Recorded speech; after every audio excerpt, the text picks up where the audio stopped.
ہے کہ آپ لوگوں سے معافی معافی مانگے. ہمارے ہاں نا معافی کا مزاج قبول کریں، جب کوئی بندہ معافی طلب کرے تو معافی. ہمارے ہاں معافی مانگنے کا رواج میں آپ یقین کریں سرے سے ہے ہی نہیں، بلکہ الٹا لوگ چڑھائی کر جاتے ہیں، کہتے ہیں اوہو تم نے معافی مانگ لی ہے تو معاملہ ہی ختم ہو گیا. اور جو آدمی، میں بڑے زمانے سے کہہ رہا ہوں کہ میرے ملک میں ایک رواج بنتا جا رہا ہے، جس کی زبان جتنی زیادہ سخت ہوتی ہے اس کا عروج اتنا زیادہ ہوتا ہے. جو تھوڑا سا شرافت کا مظاہرہ کرے لوگ اسے بزدل سمجھ لیتے ہیں. عزیز بھائیوں، اپنی زندگی میں معافی مانگنے کا مزاج بنائیں. آپ طلب کریں کہ یار مجھ سے غلطی ہو گئی، میں انسان ہوں. آپ یقین کریں ڈھیر سارے لوگ ہیں جن کے ذمہ ڈھیروں معافیاں ہیں، لیکن ان کا مزاج نہیں، ان کی طبیعت نہیں، ان کا تکبر آڑے آ گیا ہے.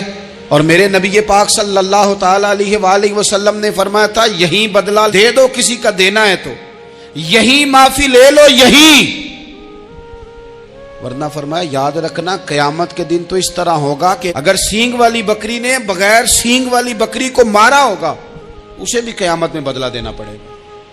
یہی معافی تلافی لے لو یہی. تو ہمارے ہاں مزاج نہیں. مزاج بنائیں نا، آپ معافی کا مزاج بنائیں. رسمی ویسے معافیاں مانگتے ہیں، آج پہ جا رہا ہوں بھائی اگر کوئی ہو گئی تو معاف کر دینا، یہ تو رسم ہے، تو بڑی دنیا ادا کرتی.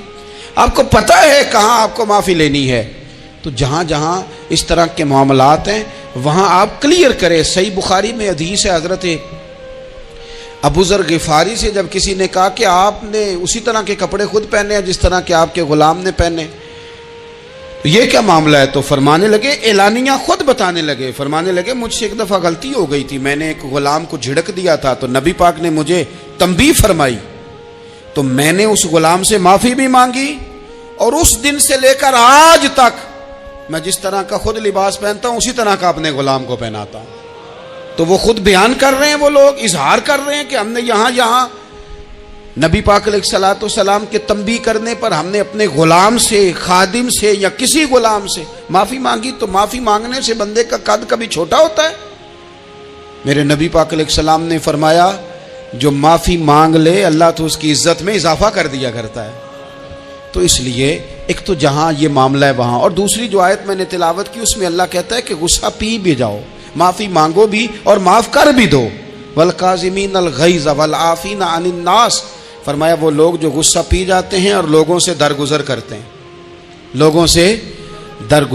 ہیں، واللہ یحب المحسنین، اللہ ان احسان کرنے والوں سے محبت فرماتا ہے، ان سے اللہ پیار کرتا ہے. تو رب فرماتا ہے جو غصہ پی جاتے ہیں والعافین عن الناس، اور لوگوں سے درگزر کرتے ہیں، ایک تو معافی مانگے اور دوسرا معاف کر بھی دیں. اگر دل میں کوئی بات ہو تو معاف، ہر روز لوگوں کو معاف کر کے سویا کریں. پہلے تو اس طرح کا کوئی کام ہی نہ کریں. ایک شخص نے جملہ کہا تھا، لکھا تھا، کمال لکھا تھا، اس نے کہا تھا کبھی ایسا کوئی کام نہ کرنا کہ کوئی تمہاری وجہ سے جا کے رب کے سامنے رونا شروع کر دے. ایسا کوئی کام نہ کرنا کہ کوئی بندہ تمہاری شکایتیں اللہ رسول کو لگائے. اس طرح کا کبھی کام نہ کرنا کہ وہ تڑپ اٹھے اور کہے اب تمہارا شکوہ میں نے وہیں کرنا ہے. کچھ لوگوں کی شکایتیں کرنی پڑتی ہیں اللہ رسول کی بارگاہ میں بھی، اپنے مشائخ کی بارگاہ میں کر دیتے ہیں. بعض اوقات انسان وہ بے بسی کے عالم میں کرے یا بہت زیادہ تکلیف اسے سہنی پڑے تو تب کرے، ہو جاتا ہے. تو ایک تو ایسا کریں نا، اور کوشش کریں لوگوں کو معاف کر دیں، اپنے دل سے چیزیں نکال دیں. دو لوگ بیٹھے تھے نا حرم مکہ میں، ایک صاحب کہہ رہے تھے کہ میرے اوپر وہ بدر میں جو قتل ہو گئے کفار، ان کا ذکر چل رہا تھا، تو دونوں گفتگو کر رہے تھے بدر میں ہمارے اتنے لوگ مسلمانوں نے مار دیے. تو ایک ان میں کہنے لگے کہ اگر میرے اوپر قرض نہ ہوتا اور میرے چھوٹے چھوٹے بچے نہ ہوتے تو میں تو تلوار لے کے جاتا اور مدینہ شریف جا کے معاذ اللہ بدلہ لے آتا. دوسرا کہنے لگا میں دیتا ہوں نا تیرے بچوں کا خرچہ بھی اور میں تیرا قرضہ بھی اتارتا ہوں، تو جا. اس نے کہا پکی بات ہے؟ کہا ہاں، قرضہ بھی میں اتار دوں گا، تیرے بچوں کا خرچ بھی اٹھاؤں گا، تو جا. اس نے خنجر تیار کیا، تلوار تیار کی، گھوڑے پہ بیٹھا، گلے میں وہ تلوار اس نے اپنے ڈالی اور مدینہ شریف آ گیا. اتفاق کی بات یہ کہ ملاقات حضرت عمر سے ہوئی. جناب عمر کہنے لگے مجھے تیری نیت ٹھیک نہیں لگتی. پکڑا کدھر آئے ہو؟ کہنے لگا میں تو بدر کے قیدیوں کے بارے میں بات کرنے آیا. فرمایا تلوار لے کے؟ تلوار لے کے چل تجھے حضور کے پاس لے کے جاتا ہوں. نبی کریم کی بارگاہ میں لے گئے تو حضور فرمانے لگے کیسے آئے ہو, کیسے آنا ہوا؟ کہنے لگے جی میں تو بدر کے جو قیدی آپ کے پاس ہیں ان کی بات کرنے آیا تھا. تو حضور فرمانے لگے چل پھر باقی کی میں سناؤں. خیال آیا مسلمان نیک و بد پہچان جاتے ہیں, محمد آدمی کے دل کی باتیں جان جاتے ہیں صلی اللہ تعالی علیہ وسلم. فرمایا میں سناؤں؟ حضور کیا؟ فرمایا تم اور فلاں بن فلاں وہاں بیٹھے ہوئے تھے نا حرم مکہ میں فلاں پہاڑ کے ساتھ ٹیک لگا کے, اور تم نے یہ کہا تھا نا کہ قرضہ نہ ہوتا, بچے چھوٹے نہ ہوتے تو بدر کے مقتولین کا میں بدلہ لیتا. یہ سارا کچھ طے کر کے پھر آئے ہو تلوار لے کے, اور یہاں کہتے ہو میں قیدیوں کے بارے میں بات کرنے آیا تھا. اس کے تو پسینے چھوٹ گئے, وہ تو بے حال ہو گیا. اس نے کہا اس کا تو سوائے اس کے اور میرے کسی کو نہیں پتا, اگر آپ کو پتا چل گیا ہے تو پھر آپ اللہ کے سچے رسول ہیں. تو حضور اگر آپ کو پتا چل گیا ہے کہ میں قتل کرنے کے ارادے سے آیا ہوں, میں معاذ اللہ بدلہ لینے آیا ہوں, اللہ کرے آپ کو سمجھ آئے میری بات کی. یعنی ایک تو یہ ہے کہ بندہ وہ پکڑا گیا ہے, اور ایک یہ کہ کسی کو پتا چل گیا ہے کہ یہ اس کام آیا ہے. پھر لوگ جب معافی دیتے ہیں تو بڑی کہانیاں سنا کے دیتے ہیں, ایسے نہیں دیتے. حضور اب آپ کو پتا چل گیا ہے تو کیا کریں گے؟ تو حضور فرمانے لگے تو بتا نا تیرے ساتھ کیا کریں. اس نے کہا کہ میں نے سنا ہے آپ معاف بڑا کر دیتے ہیں. یعنی یہ گھر سے کو پیار کرنے نہیں آیا, پھولوں کا گلدستہ لے کے نہیں آیا, تلوار لے کے آیا, لیکن یہ میرے محبوب کا حوصلہ ہے. اور آیا بھی عین مسلمانوں کے بیچ ہے, جو چاہیں اس کے ساتھ کر سکتے ہیں. اس نے کہا معاف کر دیں, تو حضور نے فرمایا جا میں نے معاف کیا. حضور نے معاف کیا. وہ کہتا حضور معاف کر رہے تھے اور رب میرے دل میں ایمان کو تازگی عطا فرما رہا تھا. حضور نے معاف کیا اور میں نے کلمہ پڑھنا شروع کر دیا. ہم معافی نہیں دیتے, کبھی کبھی صلح تو کر لیتے ہیں, صلح ہو جاتی ہے, پنچایت میں صلح ہو گئی, پھر لڑائی ہوئی, پھر بات شروع سے شروع ہو گئی کیونکہ ہم نے معافی, پھر وہ بات شروع ہو گئی 1955 سے. تو بھی آکھیا سی, تو اے بھی کیتا سی, وہ بننے والی گل یاد ہی, او بس کر یار, کچھ بھولیں بھی تو. بچے پتہ کیوں خوش رہتے ہیں؟ آؤ گے پتہ ہے بچے کیوں خوش رہتے ہیں؟ بچوں کو بات بھول جاتی ہے. اس لیے بچے, اماں نے ادھر 2 تھپڑ مارے 3-4 منٹ پہلے, اور اگلے 5 منٹ میں اماں نے پھر ماتھے کا بوسہ لیا تو بھول گئی بات. اللہ کرے کوئی تھوڑے تھوڑے بچے بھی بن جائیں. یہ جو بہتے سیانے ہیں نا, ان کا بھی اللہ ہی حافظ ہے, عقل زیادہ آ گئی ہے نا. اس لیے اقبال جیسے لوگوں نے کہا تھا خیرت کی گتھیاں سلجھا چکا ہوں, یا رب مجھے صاحب جنوں کر دے, صاحب جنوں کر دے, صاحب اللہ کوئی تھوڑا سا مجھے مجنون بھی بنا. یہ زیادہ عقل تو کسی کام کی رہی نہیں, پاگل کر دی, پاگل کر دی. بہت سارے لوگ ایسے زیادہ سمجھدار ہوتے ہیں, لہذا معافی دینے کو تیار ہے. معافی دیں, جب کوئی معافی کا مطالبہ کرے تو اسے معافی. سب سے مشکل کام ہوتا ہے لمبی لسٹ والے دشمن کو معاف کرنا. لسٹ جس کی لمبی ہو نا غلطیوں کی, ایک آدھ غلطی تو معافی ہو جاتی ہے. کچھ لوگوں کی لسٹ بھی بڑے کچھ عادی مجرم بھی ہوتے ہیں, لسٹ لمبی ہوتی ہے, ان کو معافی دینا بھی تھوڑا سا مشکل ہوتا ہے. لیکن کمال بھی یہ ہے کہ جس کی لسٹ لمبی ہو اسے یک جنبش قلم بندہ معاف کر دے. کو چھٹی ہو گئی, جا تجھے معاف کیا. اور یہ ہمیں کیوں کرنا چاہیے کہ میرا رب بھی ایسے کرتا ہے, میرا رب بھی ایسے, وہ گنواتا تو نہیں نا, یہ بھی کیا, یہ بھی کیا, یہ بھی کیا. حضور فرماتے ہیں, ذرا سننا حدیث, حضور فرماتے ہیں کچھ لوگوں پہ اللہ کرم کی چادر ڈال کے نا قیامت والے دن, یہاں بھی اس نے پردہ رکھا تھا تو وہاں بھی کرم کی چادر ان پہ ڈلے گی. تو اللہ فرمائے گا یہ گناہ کیے تو چھوٹے چھوٹے گناہ اس کے گنوائے جائیں گے. یہ اب وہ ڈرے گا, چونکہ پتہ تے سارا ہے نا سردار نو کیتیاں دا, اب وہ ڈرے گا. چھوٹے چھوٹے گناہ اس کے گنو, تو اس کا خیال ہے بڑے بڑے بھی نہ سامنے آ جائیں. چھوٹی چھوٹی غلطیاں اس کی گنوائی جا رہی ہیں, جو ڈر رہا ہے, کانپ رہا ہے. قربان جائیں نبی پاک کے لفظوں پہ.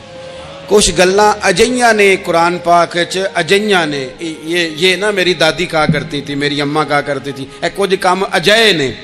کچھ گلاں اجیاں نے کہ اتنے دل کرتا ہے صفحہ بند ہو جانا ہے تو معافی ہو جانی، یعنی ختم ہے یہ بات، اس سے آگے کسی نے سوال پوچھنا ہی نہیں۔ چھوٹے چھوٹے گناہوں کا اللہ تذکرہ فرمائیں، یہ کیا یہ کیا یہ کیا، یا اللہ ہو گیا۔ اب بندہ ڈر رہا ہے کہ بڑے بڑے بھی سامنے آ جائیں گے، لیکن چھوٹے گناہوں پہ ہی فل سٹاپ لگا کے نا، تو رب فرمائے گا یہ جو تیرے گناہ ہیں نا، اس کے بدلے تجھے نیکیاں دی جا رہی ہیں۔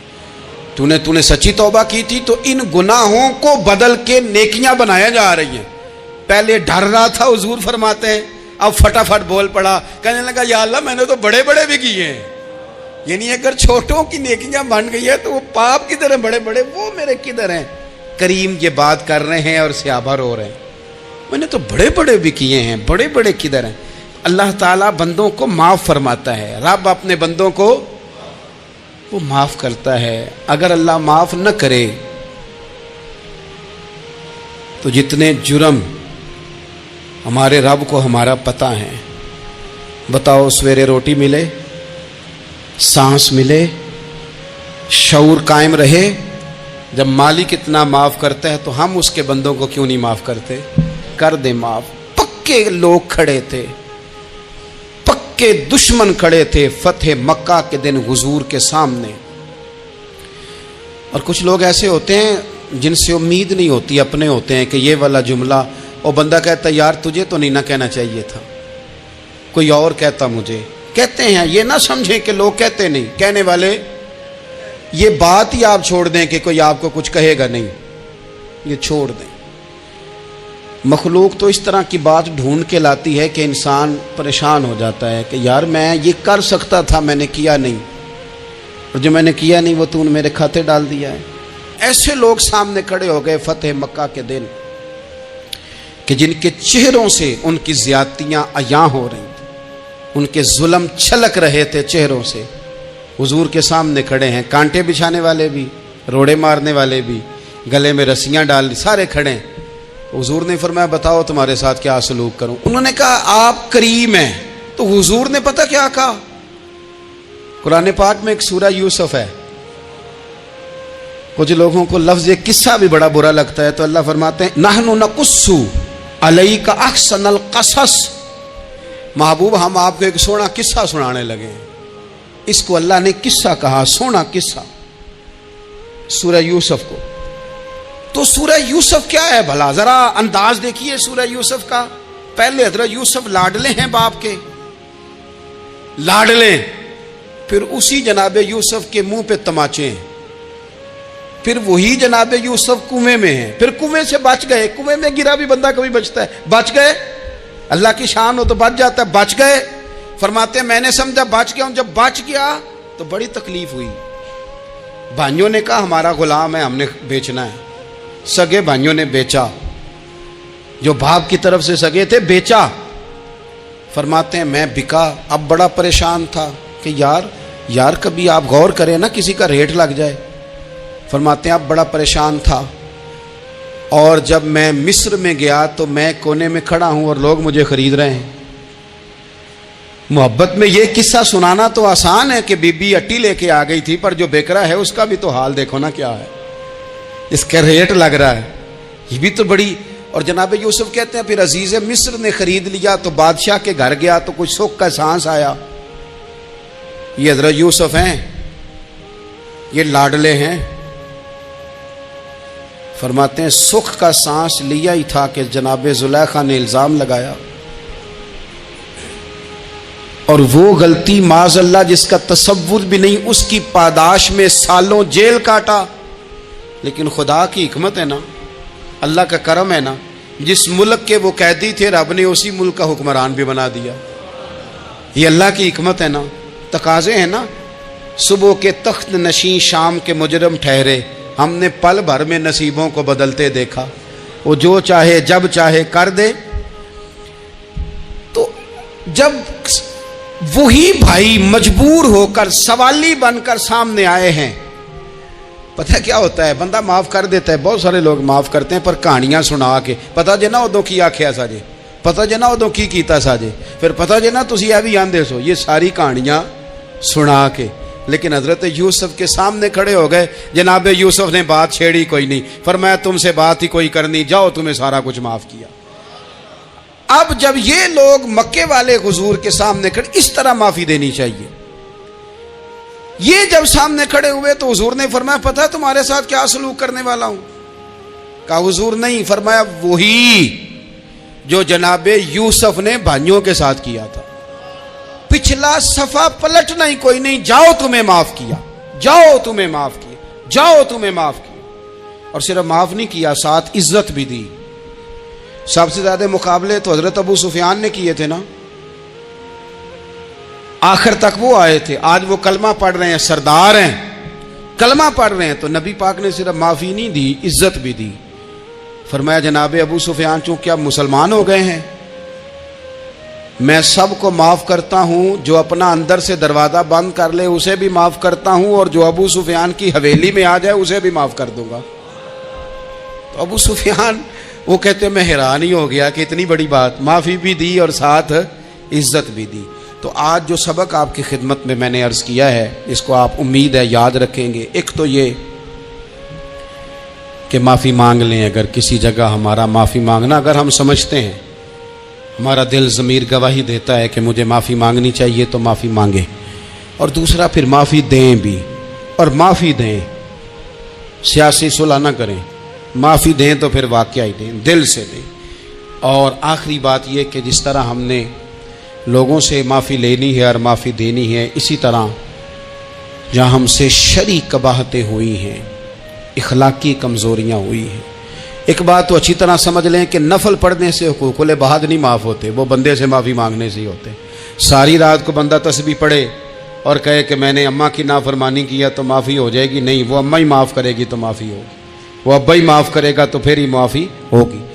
تو جو جہاں شریعت کی مخالفت کی ہے وہاں بھی معافی مانگیں, اللہ کے حضور گڑ گڑائیں, توبہ کریں, اور توبہ بدل جانے والی کریں, تبدیل ہو جانے والی توبہ کریں. معافی مانگ بھی لے, معافی دے بھی دیں. اور آپ سے یہ بھی گزارش کروں گا کہ جہاں اللہ رسول کی ہم سے نافرمانی ہوئی ہے وہاں تنہائی میں 2 نفل پڑھ کے, تنہائی میں اللہ تعالیٰ سے بھی معافی کے خواستگار ہوں. یاد رکھیں جب اس کی خفیہ تدبیر آ گئی تو پھر معافی کا وقت ہو سکتا ہے خدا نہ کرے ہمیں نہ مل سکے, تو اب وقت ہے, خوب استغفار کریں, خوب معافی مانگیں. اللہ تعالیٰ آپ کو اور مجھے عمل کی توفیق عطا فرمائے.